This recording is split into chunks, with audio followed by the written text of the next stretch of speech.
All right, guys, trust you well. Okay, without any further ado, today we're going to be talking about data validation. Data validation. Okay.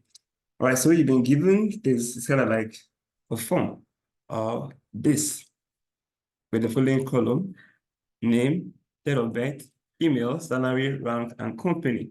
And you have to fill this form based on the specification that have been given. Like number one, for the name, the name should accept okay, below my word is what we have here. The name should be between 4 and 15 characters. I'm going to change that. Name should accept between 4 and 15 characters. All right. So anything short or anything more is going to invalidate our data. Right? How do we do that? Let us get straight to business. So we get to our name.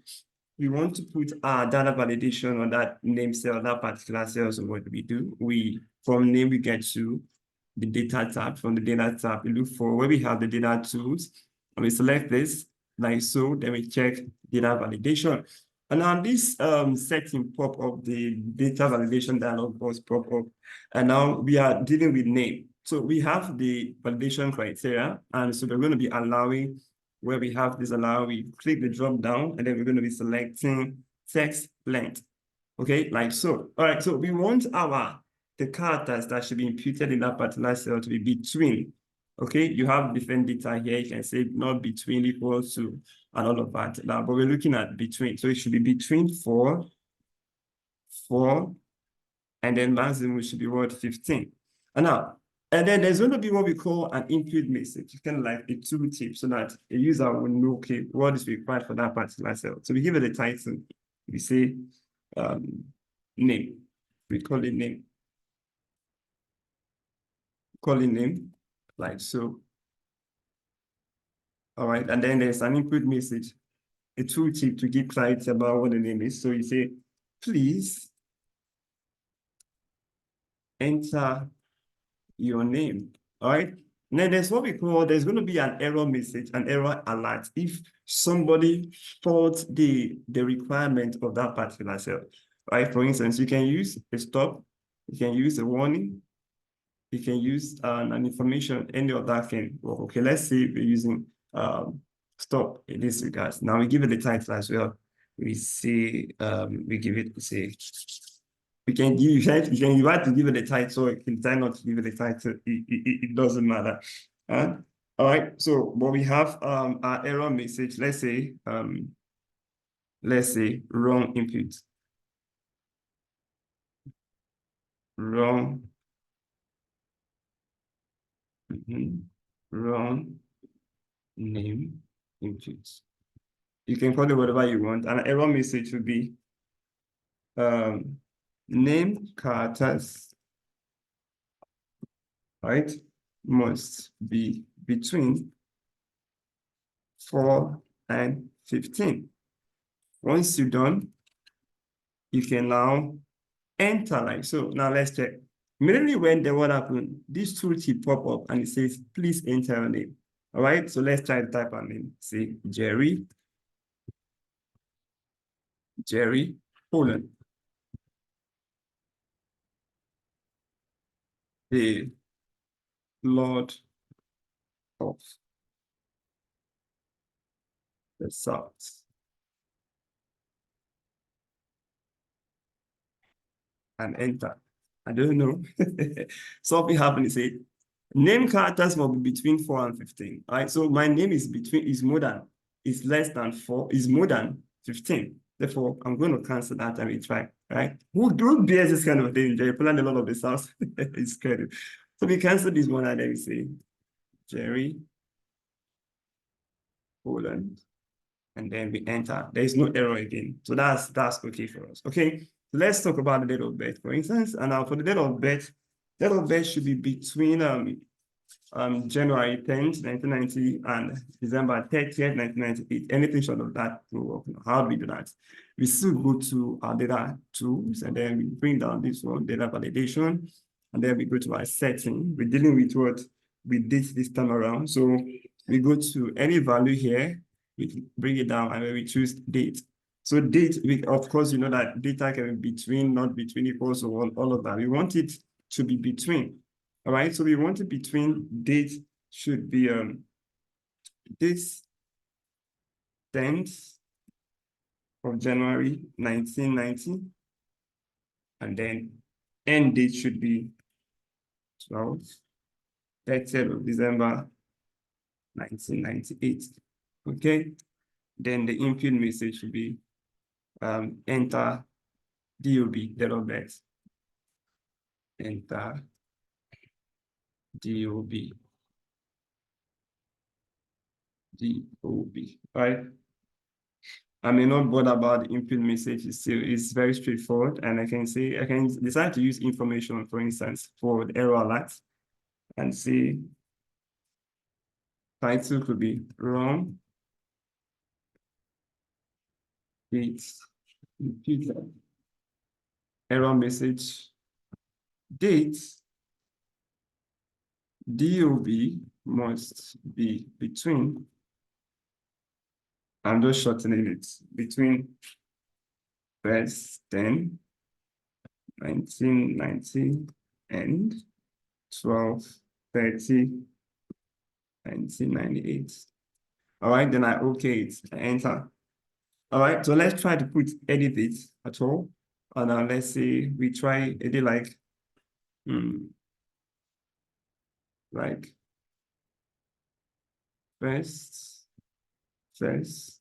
2024. You see, date of birth must be between this. So that the information, if there's an error alert that is popping up for us, but we are putting a wrong date of birth, it's not going to work, so we cancel it, and then we put the right thing. So I can now decide to say, second, this, like so, 1992. All right, so that's okay for us. That's quite very self-explanatory. We don't need to talk about that much. Let's talk about the email. Now, for the email should have an @ character present in it. All right, in the value provided, there must be an @ okay? Now, this is where we're going to be using something a bit technical. Now, let's check it out now. We want that this particular character must be in it. If it's not there, it should return an error message. All right, so we continue like this. Data validation, and then we go to our setting. This time around, we are going to be using the custom, right? Because we're going to be inputting our own formula, right? So what's the formula we're going to be using here? So the formula will be is number. What is the formula going to do? It's going to check whether it's going to find from whatever will be imputed there, this character, open brackets. And then the character we're looking for is this @. All right. So it's making sure to find whether that @ is there. Okay. And then if it is there, fine. And then return this particular cell. This is the cell we're dealing with. That's C2. Say C2. Okay. Close bracket like so. And then the input message would be enter your email. Just say email, for instance. I may not even need to put all these things. Like, I don't need to put an input message. Error alert. You can say stop this time around. Error alert could be your email must have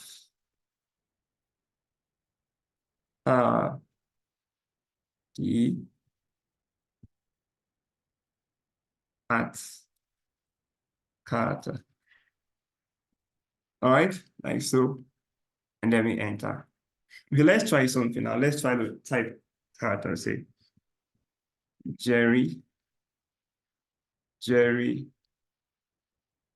Poland. Now enter. Your email must have the @ character because there's no @ inside, and it's returning that error message. So I'm going to cancel it and say Jerry Poland @gmail.com. All right, it worked. Okay, so what is actually doing is to check if that formula checks whether there is what an @ character inside, and then it returns that for us. The next one we're going to be dealing with is the salary. Let's talk about the salary. And for the salary, we know the drill already. Come down here. We are looking at, for the setting, we're going to be looking at the whole number because salary has to be with whole number. You might decide to use decimal, but let's do the whole number. And salary must be greater than, this time around, must be greater than 50,000. Sorry. In short, let's make it 500,000. Let's leave it at 50,000. Okay. Let's see the earning in dollars now, 50,000. Okay, the input message is simple salary. You know the drill already now. You can say, please enter. So this is just formality, you know it already. Then the error message. All right. I can decide to use the warning this time around. The error message should be your salary must be above 50,000.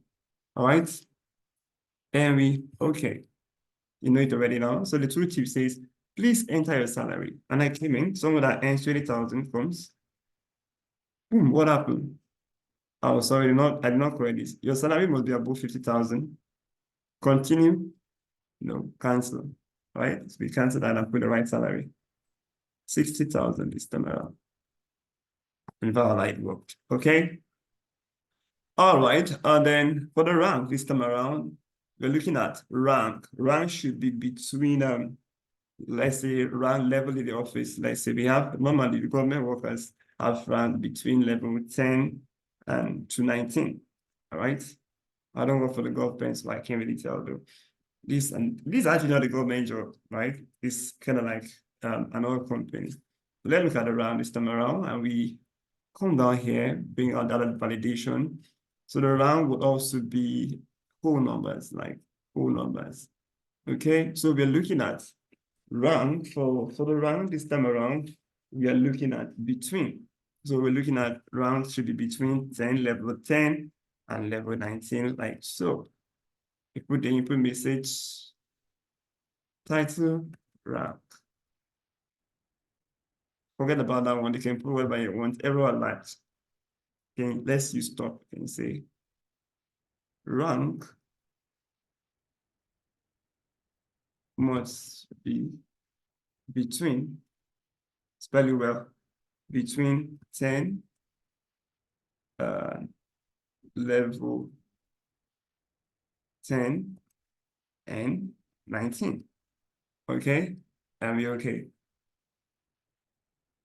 All right, that's it. So let's check around now. Somebody came and said, okay, I'm in level 50, anything like that. So rank was between level 10 and 19. So it's not correct. Cancel that out there, put the right thing. Let's say level 18. Okay, and that's that. All right. Now the last one here we're dealing with is the company. This time around, we're going to be using the drop down menu so that we can select from the companies. So we have 4 companies here as spelled here. We have Shell, Mobile, NNPC, and Cornell. How do we do this? The same thing. So this time around, we're going to be using a list. So we bring this down, and then for my setting, we use list this time around. There are 2 ways I'm going to perform this. Now it's asking us for a source of our list now. We select this, and then like this, we select where we have the list, Shell, Mobile, NNPC, Cornell, but we done, we close it like so. Oh, I overclosed it. Data validation, we do it again. Dealing with a list, source, this. All right. Then input message. This one is quite very straightforward. I can just say select. Okay, just say company. Say select your company. Now for this particular one, there is no point for an error alert because based on the companies listed, there's no way we're going to make any mistake at all. All right, so we leave that one. And then be okay. And now, Vala, see what happens. Select your company. On the drop down, list of companies pop for us. So I can say Mobile, I work for Mobile, and that's it. So it's quite simple, it's quite straightforward. Now that we can achieve this is this. Let me see work this one out again for us, and let me see how we can achieve that. And of course, if I data validation, I want to clear data validation. I want to clear it. Okay. All right, I'm clearing that for this. I've cleared data validation for that particular cell. Let me do the next one. I bring it down like this, data validation. And list, remember, and I want to show you another way we can perform this. I'm going to add code inside. All right, I want to add code the companies. So I say Shell, Mobile, NNPC, Conoil. All right, and then input message like this. Say company. Right, select your company. Like so, remember no default, I will enter. So we still have the same thing here, as you can see on the drop down, you can select any company, this time NPC. All right, so that is simply how we can perform a data validation. And then when we're done, we can simply clear the content of whatever we have here. I'm only clearing the content. I click and I say clear content so that the formulas are still there though. Formulas are still there. Don't be afraid, they're still there. Right? Formulas are still there. So I can simply like select it like so, and I drag it down. Okay, so this one had the same thing, this one had the same thing. You can put whatever values you want to put, and that's that. So you're going to find this data validation very, very helpful, especially when you kind of like restricting information, all right, that you want to be allowed in database. Okay, you don't want this, this is what you want. So based on the particular criteria, then yeah, that's when you're going to be using the data validation. All right, so I believe you've learned a lot from this video. As usual, I'll make sure to go to and watch it over and over again and practice putting your own data and then see how to make sure you master it. And if you have any question, please make sure to like reach out to me. And also, if you've seen any error, then also let me be notified so that we can work it out. All right. So thank you very much. Have a wonderful time. See ya. Bye.